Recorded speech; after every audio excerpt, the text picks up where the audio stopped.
Olá pessoal, tudo bem? Eu sou o Matheus, faço relações com investidores aqui na Esparta. Trouxe o nosso CEO Ulisses para falar aqui um pouco com a gente sobre ágio e deságio nos fundos listados.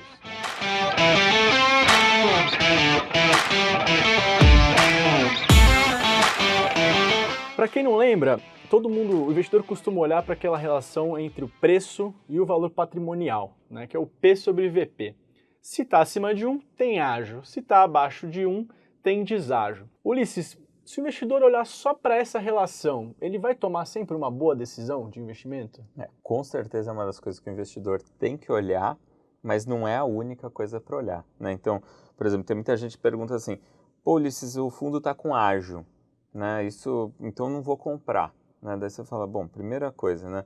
Se está com ágio, significa que tem bastante gente querendo comprar aquele ativo, né? Aquele fundo, né? Então isso pode ser um bom indicador de liquidez, pode ser uma boa referência. Mas tem que entender também se o denominador aí dessa equação, né, se o valor patrimonial, se ele de fato ele é um valor patrimonial crível, né?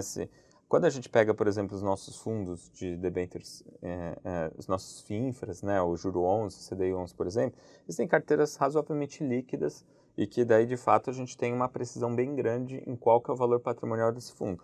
Mas, às vezes, pode ser que você tenha outros fundos, até outros FINFRAs mesmo, ou pega um fundo imobiliário de tijolo, por exemplo, que às vezes o valor patrimonial daquela carteira não seja tão claro assim. Às vezes é feito com um laudo, né, no caso dos fundos de tijolo, ou às vezes tem ativos muito ilíquidos dentro da carteira que você não sabe qual que é a real situação, qual que é o valor justo para aquela carteira, né? Então pode ser que tenha uma incerteza grande em relação ao que é o valor patrimonial de um fundo, né?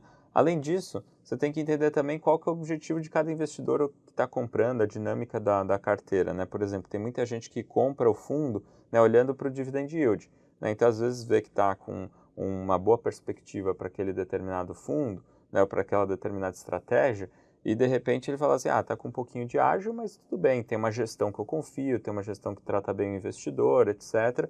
Faz sentido eu estar me posicionando numa estratégia que tem essas características e que pode estar num bom momento também. Então, às vezes, mesmo pagando um pouquinho de ágio, você faz a conta de quanto você está recebendo em relação ao valor de mercado, pode ser que esteja dando uma rentabilidade boa para o investidor. E na situação contrária, né? Se o fundo está com deságio, por exemplo, é sempre uma boa oportunidade? Também não, né? Que nem eu falei, assim, tem muito exemplo de fundo no mercado, né, que ou faz oferta em condições que não são boas para os investidores atuais, né, quando o famoso emissão abaixo do VP, ou então às vezes tem uma carteira que tem determinados títulos que tem uma certa desconfiança pelos investidores, né, ou que tem alguma mídia negativa relacionada ou com o gestor ou com algum ativo específico da carteira, né, ou então até pode ser que tenha uma incerteza grande, né, às vezes em algum ativo muito ilíquido, né? Então, você olha lá, às vezes falam, tem um fundo lá que está com 15% de deságio, né?